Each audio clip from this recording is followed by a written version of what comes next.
zaraz zaczynamy film. Zanim jeszcze oddam głos naszemu reżyserowi, you are a director? Director. Naszemu reżyserowi.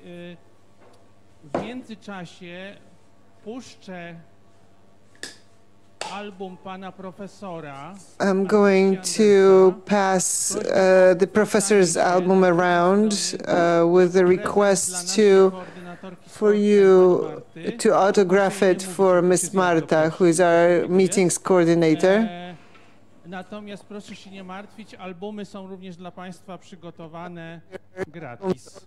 Prepared for you as a gift from Także album puszczę i w międzyczasie, jak będziemy oglądać film, this will be later, so I'm going to pass it around and you can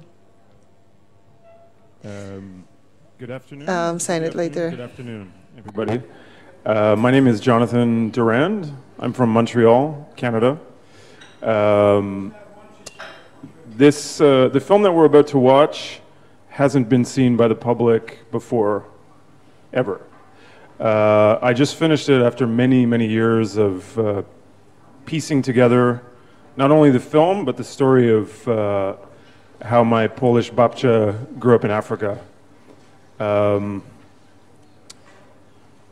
It's interesting to be following Pan Tomasz, who was speaking before, about the effort to gather the fragments of Polish culture and history after the war, because in a way that's exactly what those of us who grew up in Canada or England or New Zealand or Australia or the United States have had to do with our family histories, which is to piece together the fragments that didn't always make sense to us as children.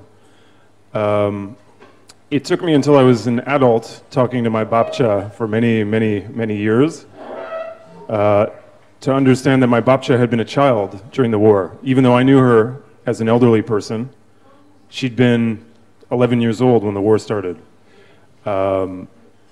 So piecing together what happened to her was a bit like Broken Telephone, the game you play when you're a kid, where someone starts off with something and they say it to the next person, to the next person, to the next person, to the next person, and then you're at the end of the line and have to repeat back what has passed through so many people, but can be a little bit distorted.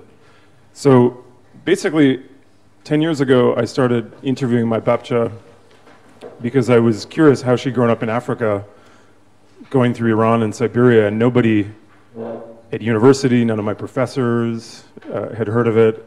None of the books or movies about the war said anything about it. So it started a very long process of coming to understand where my family history was, because it wasn't in the history books. My grandfather, my dziadek, died before I was born. He'd been taken to Majdanek as a young man. And even though I never met him, I knew more about his life because he was in a Nazi concentration camp than I knew about my babcia's, even though she spent, 30 years or more telling me about it. So basically the film that we're about to see is about my process piecing together those lost threads of the history. It is in English and Polish and Swahili and Russian and Belarusian. Apologies for not having a translated version. Documentary filmmaking is a tough business. We're still putting together the money to subtitle it. And I'll be premiering it in Montreal in November, probably on November 11th, actually. But otherwise, this is the first time people are seeing it. So for those who may be watching online, we won't be able to stream it because I still have to raise the money to pay the rights to the archival footage and the music.